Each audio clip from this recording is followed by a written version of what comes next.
बहुत स्वागत आपका हमारे इस महा कवरेज में। आज महाशिवरात्रि है। आज प्रयागराज कुंभ का आखिरी महास्नान है। मैं और शिवानी यहाँ कुंभ स्टूडियो से आपके साथ लगातार जुड़े हुए हैं। हमारे तमाम सहयोगी देश के अलग अलग शहरों से, अलग अलग शिवालयों से आपको रिपोर्ट कर रहे हैं, तस्वीरें दिखा रहे हैं। यहाँ कुंभ स्टूडियो में हमारे साथ मौजूद हैं दो हमारे विशिष्ट अतिथि, शिवयोगी मौनी महाराज जी और ज्योतिषाचार्य ब्रजेंद्र मिश्र जी। और बता दूं आपको कि कौन कौन से नए सहयोगी हमारे साथ जुड़े हैं इस बीच में। पटना से, रायपुर से, रांची से भुवन, ममता और अमित हमारे तीन सहयोगी जुड़े हैं। वो इन तीन शहरों की तस्वीरें आपको दिखाएंगे, लेकिन शिवानी आपके पास बताने के लिए कुछ खास है? बिल्कुल राजेंद्र, आज शिवरात्रि का महापर्व हम मना रहे हैं। भगवान शिव को प्रसन्न कैसे करें, हर कोई यही चाहता है। और भगवान शिव के अलग अलग प्रकार हैं। ज्योतिष की विद्या में अगर हम देखें तो इन प्रकारों से उनको ध्यान से क्या लाभ मिलता है, ये भी जरूर बताना चाहेंगे। तो आइए आपको बताते हैं भगवान शिव के अलग अलग रूपों की जो महिमा है और उनसे जो होने वाला आपको सौभाग्य प्राप्ति है वो क्या। आज महाशिवरात्रि है और सोमवार भी है। ज्योतिषाचार्यों की माने तो महाशिवरात्रि पर ऐसा महासंयोग बन रहा है जो काफी दुर्लभ है। शिव की भक्ति करने वालों के लिए ये सैकड़ों सालों में एक बार आता है। सुनिए ज्योतिषाचार्य क्या कहते हैं। इस बार अगर हम बात करते हैं शिवरात्रि की, तो सोमवार का अच्छा योग बना हुआ है। वैसे हम जानते हैं कि वार के जो अधिपति देवता हैं, सोमवार की जिनकी उपासना होती है वह शिव ही है। और उसमें सोने में सुगंध का यह जो संयोग बना हुआ है कि शिवरात्रि भी वो भी सोमवार का योग, ये एक दुर्लभ संयोग है। बहुत दिनों बाद ऐसा योग संयोग प्राप्त होता है। भगवान नीलकंठ को गंगा जल की धारा बहुत पसंद है। शिवलिंग पर गंगा जल की धारा चढ़ाने के साथ उन पर भस्म का लेप लगाना चाहिए और विशिष्ट पूजन के तहत पंचामृत भी भगवान शिव को चढ़ाना चाहिए। पूजन करने का विधान धर्मशास्त्र में बताया गया है, क्योंकि जलधारा प्रियो शिव, भगवान शंकर को जल की धारा बहुत प्रिय है।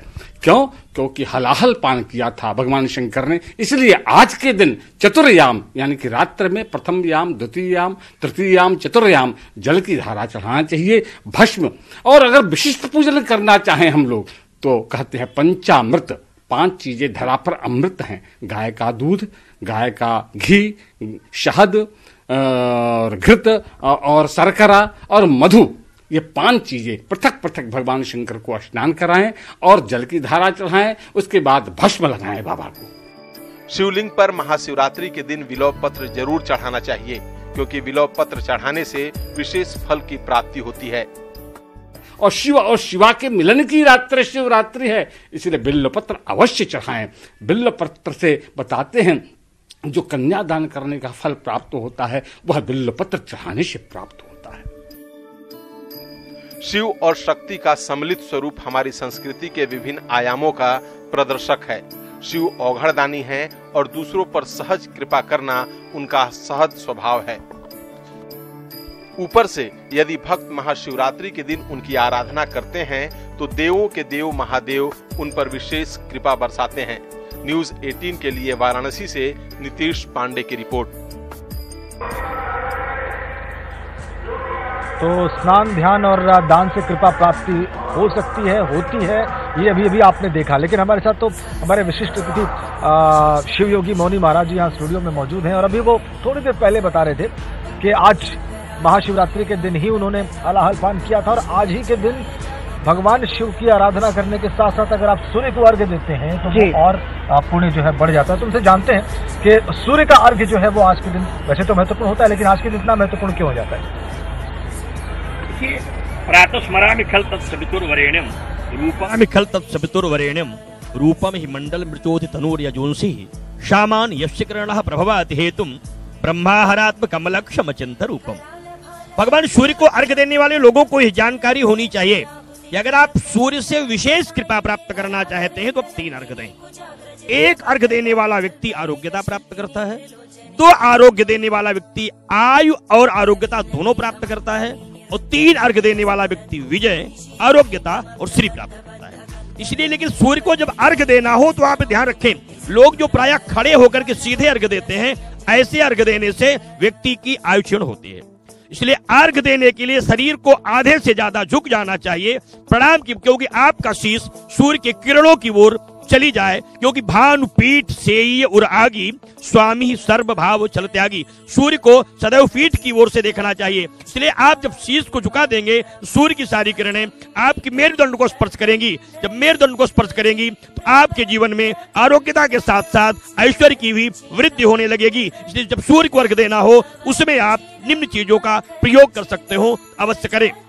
सूर्य को अर्घ केवल जल से ना दे करके उसमें चावल, हल्दी और अगर आप मिला सकते हैं तो अष्टगंध, और यदि कभी कभी आपके यहाँ ज्यादा वेदनाएं हो रही हो तो शहद और चीनी का भी मिश्रण करके 3 अर्घ दें। और अर्घ देते समय यह ध्यान रखें उसका एक भी जल आपके पैर को स्पर्श ना करे। यदि आपके पैर पर भगवान का गिरा हुआ सूर्य का अर्घ गिरेगा तो आपके शरीर में रोगों की वृद्धि हो सकती है। इसलिए अगर आप रोगों से मुक्ति प्राप्त करना चाहते हैं किसी पात्र में रख करके अर्घ दें। प्रायः पात्र में ही अर्घ देने से पूर्ण लाभ होता है, लेकिन अर्घ देते समय यह ध्यान रखें कि ताम के पात्र से केवल जल से ही अर्घ दें। यदि आपको चीनी, शहद इत्यादि का उपयोग करना है तो पीतल के पात्रों का उपयोग करें, क्योंकि यदि आप ताम के पात्र में यह प्रयोग करते हैं तो आपके परिवार में विद्रोह होने की तमाम प्रबल आशंकाएं उत्पन्न हो सकती हैं। पत्नी को उदर विकार और बेटे को बुद्धि की कमजोर होने की भी कारण बन सकते हैं। सूर्य को अर्घ देना नितांत आवश्यक होता है, लेकिन अर्घ देने के बाद प्रदक्षिणा कर लें और हाथ जोड़ करके सूर्य प्रणाम की तरह उन्हें प्रणाम करें और यह कल्पना करें, हे भगवान भास्कर, जो आप प्रत्यक्ष देवता हैं, और देवता तो अपने अपने लोक में विराजमान रहते हैं, लेकिन आप नित्यव्रती संसार जगत का सृजन करने के लिए हमें साक्षात रूप से प्रकट होकर के दर्शन देते हैं। हम आपकी कृपा से ही जल, अन्न और सारी चीजों को प्राप्त करके अपने जीवन का सृजन ही नहीं, सृष्टि के समस्त सुखों को प्राप्त करने के साथ साथ जीवन में आरोग्यता, ऐश्वर्य की भी उपलब्धियों को प्राप्त करके जीवन के सृजन करने वाली समस्त विधि की वस्तुओं का भी चिंतन कर सकते हैं। आप ही ज्योति और जीवन की चेतनाएं हैं। ऐसा भाव रख करके भगवान भास्कर को 3 बार अर्घ अवश्य देना चाहिए। प्रभात काल में दें, मध्य काल में दें और सायं काल में दें, और 3-3 अर्घ दें तो 9 अर्घ हो जाएगा। यदि आप 9 अर्घ देते हैं, कभी भी आपको नवग्रहों का प्रयोग नहीं हो सकता है, आप ग्रहों से प्रभावित नहीं हो सकते हैं, और जो 9 निधियां हैं वह आपको अपने आप प्राप्त हो जाएंगी। फिर आपको कभी भी गरीबी स्पर्श नहीं कर सकती है, अपयश आपके निकट आ नहीं सकता है, वेदनाएं आपको छू नहीं सकती हैं, पराजित आप हो नहीं सकते हैं, क्योंकि भगवान सूर्य अजेय देवता हैं। जो इनकी शरण में जाता है वह कभी पराजित हो नहीं सकता है। आपके चैनल के माध्यम से विशेष बात बता देना चाहते हैं, राजनीति करने वाले लोगों को और ज्ञान की विद्या को प्राप्त करने वाले लोगों को तथा ज्योतिषियों को और कर्मकांड के लोगों को भी सूर्य की उपासना बहुत ही कल्याणकारी होती है। जो लोग राजनीति में विजय प्राप्त करना चाहते हैं उन्हें 7 घटों को स्थापित करके अलग अलग घटों में अगर रोज सूर्य को अर्घ दें तो कभी चुनाव हार नहीं सकते हैं, उसमें बहुत महत्व है। भगवान सूर्य को अगर आप अर्घ देते हैं, सही ढंग से देते हैं, जिस तरह से मोहनी महाराज बता रहे हैं, राजेंद्र, मुझे लगता है कि ये विज्ञान है और इसे समझने की जरूरत है, और यही ज्ञान हम लगातार लेते रहेंगे अपने जो विशिष्ट अतिथि हैं उनसे। अभी हम चलेंगे रांची, जहां हमारे सहयोगी भुवन मौजूद हैं। भुवन, रांची में किस तरह से आज शिवरात्रि मनाई जा रही है? सबसे पहले हम आपको यहाँ का तस्वीर दिखाना चाहेंगे। ये पहाड़ी मंदिर है और इस पहाड़ी मंदिर पे अमूमन हर दिन भक्तों का तांता लगा रहता है, लेकिन आज खास दिन है। महाशिवरात्रि के मौके पे यहाँ पे पूरी तरह से जो भक्तों का सैलाब है वो कह सकते हैं जो सुबह से ही यहाँ पर पहुँचा हुआ है, और जो यहाँ भक्तों की भीड़ जो देखी जा रही है, तो उसके बाद जो सिक्योरिटी है वो खासा प्रबंध यहाँ पर भी किया गया है, और ये कहा गया है कि किसी तरह का चूक नहीं हो। हम यहाँ के जो सिटी एसपी हैं सुजाता जी, उनसे सीधे जानना चाहते हैं, जो मैम क्या व्यवस्था की गई है, चूँकि काफ़ी भीड़ को देखते हुए एक्स्ट्रा फोर्स की भी तैनाती की गई है। 2 डीएसपीज भी लगे हैं, थाना प्रभारी यहाँ पे और आसपास के थाना प्रभारी भी व्यवस्था को देख रहे हैं। महिला बलों को तैनात किया गया है ताकि श्रद्धालुओं को किसी भी तरह की तकलीफ नहीं हो और वो पूजा ठीक से कर सके, बिना किसी तकलीफ के ठीक से ये निकाला जा सके। क्योंकि पहाड़ी मंदिर पर काफ़ी सीढ़ियां हैं, काफ़ी ऊंचाई चढ़नी होती है, तो उस रास्ते में सिक्योरिटी का प्रबंध किया गया है। पूरे ही रास्ते में आने जाने की जो पूरा ही रास्ता है, हर जगह पे बलों को तैनात किया गया है ताकि किसी को कोई तकलीफ नहीं हो। अगर कोई तकलीफ होती है तो उनको सहायता भी कर सके हमारे बल। आज शिव बारात भी निकलेगा दोपहर के बाद, तो ट्रैफिक व्यवस्था क्या है? बिल्कुल भुवन, हम देख रहे हैं जिस तरह से यहाँ पर आप देख रहे हैं सुरक्षा के भी इंतजाम किए गए हैं और शायद आज के इस परिदृश्य में आवश्यक भी है राजेंद्र की सुरक्षित भी रहे, भक्ति भी होती रहे, माहौल अच्छा और सुंदर बना रहे। और हम लगातार अलग अलग जो हिस्से हैं देश के वहां से दिखा रहे हैं अपने दर्शकों को कि किस तरह से आज शिवरात्रि मनाई जा रही है। हम यहाँ कुंभ के स्टूडियो में मौजूद हैं और हमारे जो सहयोगी हैं वो अलग अलग जगहों की तस्वीरें हमें दिखा रहे हैं। अब पटना चलेंगे जहाँ पर हमारे सहयोगी अमित मौजूद हैं।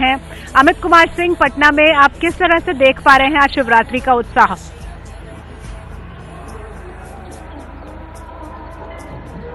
बिल्कुल महाशिवरात्रि है और तमाम जो लोग शिव भक्त हैं वो यहाँ पे मंदिर में, हम इस वक्त है बोर्डिंग रोड चौराहा, काफी पुराना मंदिर शिवालय, और यहाँ पे देखिए भक्तों की किस तरीके से भीड़ है।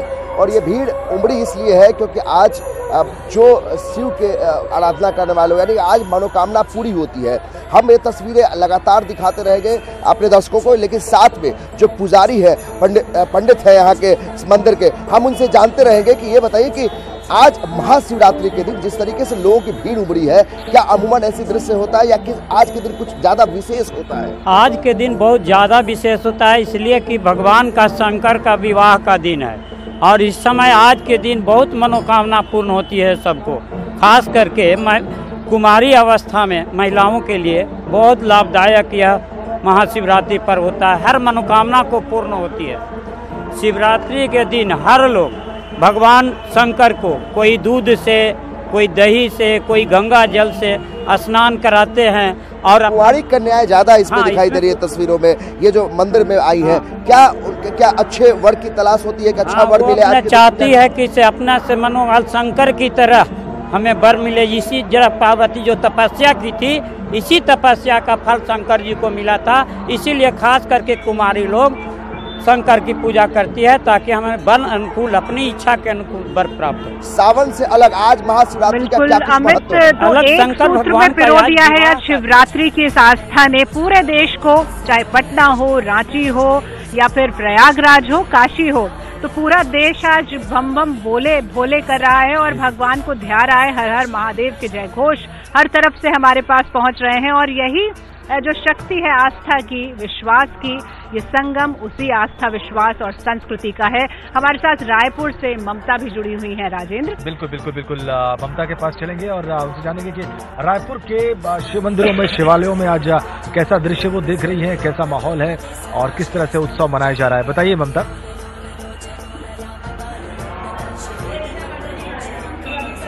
बिल्कुल, रायपुर के हटकेश्वर नाथ महादेव मंदिर में हम यहाँ पर उपस्थित हैं और ये काफी छत्तीसगढ़ में जाना माना मंदिर माना जाता है, क्योंकि ऐसा माना जाता है कि सीता जी जब राजिम जो यहाँ पर है वहाँ पर शिवलिंग की स्थापना करना चाहती थी, तो चूंकि हनुमान जी लेट हो गए, देरी हो गई उन्हें, तो यहाँ पर स्थापित कर दी गई। और हठ योगी जो है वो यहाँ पर खासतौर पे तप करने जाते हैं। मैं अपने कैमरा पर्सन से कहूंगी कि वो आपको दिखाएं। तो यहाँ पर आप देख सकते हैं कि किस तरह से लगातार शिवरात्रि को लेकर लंबी कतारें लगी हुई है। लोग दर्शन के लिए आ रहे हैं, क्योंकि भीतर बहुत ज्यादा भीड़ है। हम आपको भीतर का दृश्य नहीं दिखा पा रहे हैं, कैमरा वहां तक नहीं जा पाएगा, लेकिन कतारों से आप समझ सकते हैं कि किस तरह की आस्था लोगों के इस स्थान से जुड़ी हुई है। और वैसे भी कहा जाता है कि मनुष्य में जब वो जन्म लेता है तभी से शिव तत्व होता है और शिव के बगैर, उस तत्व के बगैर शव हो जाता है। और यही वजह है कि आज जो दिन होता है वो शिव और शक्ति के मिलन का भी दिन होता है और इसीलिए इसे शिवरात्रि कहा जाता है। तो लोग तरह तरह से यहाँ पर आ रहे हैं, अपनी मनोकामनाएं जो तरह तरह की होती है वो उनको लेकर यहाँ पर प्रार्थना कर रहे हैं। और सुबह 4 बजे से करीबन पहाड़ 4 बजे जो है ये मंदिर का जो पट है वो खुल गया था और दिन भर यहाँ पर पूजा अर्चना का दौर चलेगा। और जिस तरह से भगवान शिव को कहा जाता है कि वो सारी वर्जनाओं से परे होते हैं, तो इसलिए चाहे भांग हो या पुष्प हो, और ये भी माना जाता है कि वो एक छोटे से बेलपत्र से भी खुश हो जाते हैं। तो लोग अपनी आस्थाओं से आए हुए हैं यहाँ पर अमित, और वो भगवान के दर्शन करना चाहते हैं और अपनी इच्छाओं को लेकर यहाँ पर आए हुए हैं। लेकिन वहीं ये भी है कि ये जो शिवरात्रि है वो कई तरह के जो है वो दर्शन भी देती है, अपने जीवन को किस तरह से उस शिव तत्व से मिलाया जाए, और यही वजह है कि लोग अपनी आस्थाओं को लेकर यहाँ पर आते हैं। बिल्कुल बिल्कुल। शिवानी, अभी बात हो रही थी कि जो कुंवारी लड़कियां होती हैं वो वर प्राप्त करने के लिए आज विशेष रूप से जलाभिषेक करती हैं, और इसीलिए देखिए कतारों में भी जो है आपको ऐसे लोग काफी संख्या में दिखाई दे रहे हैं। देखिए भगवान शिव का जो स्वरूप है वो इतना बृहद, इतना विस्तृत है, और उनके स्वरूप का हर पहलू जीवन से जुड़ा हुआ है। शिव और पार्वती के विवाह की बात हो, परस्पर प्रेम की बात हो, उनके पूरे परिवार से सीखने की बात हो, तो भगवान शिव की हर मुद्रा में, उनके हर श्रृंगार में एक अध्याय जुड़ा है उससे, और बहुत कुछ सीखने को मिलता है, चाहे वो अनुशासन हो, विषमताओं में सबके साथ रहने की बात हो। और भगवान शिव की नगरी काशी से भी हम लोग जुड़े रहेंगे और तीर्थराज प्रयाग से भी जुड़े रहेंगे। तीर्थराज प्रयाग इसलिए आज विशेष है क्योंकि कुंभ का आज संपूर्ण हो रहा है, कुंभ समापन हो रहा है कुंभ का, और 22 करोड़ से ज्यादा लोग यहाँ पर आ चुके हैं। आज का जो स्नान पर्व है तीर्थराज प्रयाग में अति विशिष्ट हो गया है, और हम कोशिश कर रहे हैं, प्रयास कर रहे हैं कि तीर्थराज प्रयाग के साथ साथ पूरे देश में जहाँ जहाँ शिवरात्रि का उत्सव मनाया जा रहा है वहाँ के ये दृश्य भी हमारे दर्शकों तक पहुंचे। हमारे साथ पंडित ब्रिजेंद्र मिश्रा जी हैं।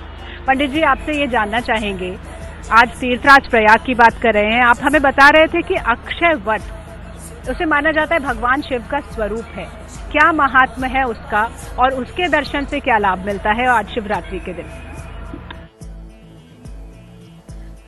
ये वट, अक्षय वट, सृष्टि और प्रलय दोनों के साक्षी हैं, और आगे भी ये वर्तमान रहेंगे इस धरा पर, और प्रयाग में ही ये यहाँ पर जड़े जमा करके बैठे हुए हैं। माहेश्वरम वटम भूत्वा, जब सृष्टि की शुरुआत होने की स्थिति बनी तो भगवान विष्णु बाल रूप में इनके पत्र पर शयन करते हुए सारी सृष्टि को समग्रता में अपने पेट में, उदर में रख करके सजोए हुए थे, और उसको आगे के लिए प्रस्तुत करना था उनको। उसको आधार देने के लिए भगवान शिव ने वट का स्वरूप लिया। भगवान शिव के लिए यह भी कहा जाता है कि वो माँ पार्वती को जब भी आश्रय प्रदान करने के लिए उनको ये कहा, उन्होंने मांगा कि हमें शरण कहाँ मिलेगा, हमें निवास कहाँ करना है, तो उन्होंने कहा वट के वृक्ष के नीचे चलो, वहाँ की जो जड़ें हैं वो इतनी ज़्यादा पुष्ट हैं, इतनी ज़्यादा विकसित हैं, और सब एक दूसरे से इस तरह जुड़ी हुई हैं कि आदि और अंत का वहाँ पर बोध नहीं होता है, क्योंकि लिंग के रूप में भगवान शिव का भी कोई न आदि है न अंत है। इतनी ऊर्जा है, अग्नि के रूप में ऊर्जा है, सूर्य कोटि समप्रभम स्वरूप में जो लिंग आज प्रस्तुत होता है इस पूरे विश्व में, ब्रह्मांड में, उस रूप को प्रयाग वट के रूप में यहाँ धारण करता है, और उसी वो जो है यमुना, सरस्वती और गंगा तीनों के पास विद्यमान है, इसलिए यहाँ के स्नान का महत्व बहुत ज़्यादा बढ़ जाता है। और यहाँ पर अगर आप आते हैं, आज सोमवार के दिन अभी प्रदोष की तिथि यानी द्वादशी तिथि चल रही है, चतुर्दशी आज सायं से प्रदोष काल में लग जाएगी, और कल प्रातः का जो मंगलवार का जो इसका योग बन रहा है, संयोग बन रहा है, मैं यहाँ के प्रशासन को आपके चैनल के माध्यम से यह बता देना चाहता हूँ कि कल यह न माने कि आज ही तक यहाँ कुंभ की समाप्ति होगी, कल यहाँ पर और स्नान होगा।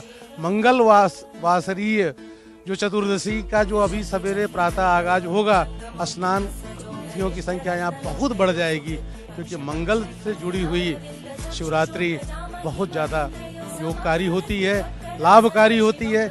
इस समय हमें मोक्ष की प्राप्ति होती है।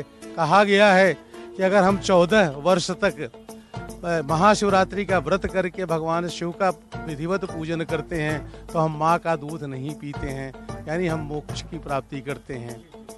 भक्ति अनंता और भगवान शिव अनंत हैं। शिव के डमरू से कहते हैं संगीत निकला था, और भगवान शिव के उत्सव में अगर संगीत भी हो राजेंद्र तो वाकई और अद्भुत हो जाएगा, और इसीलिए हम अपने दर्शकों को सुनाना चाहेंगे शिव भक्ति से सराबोर।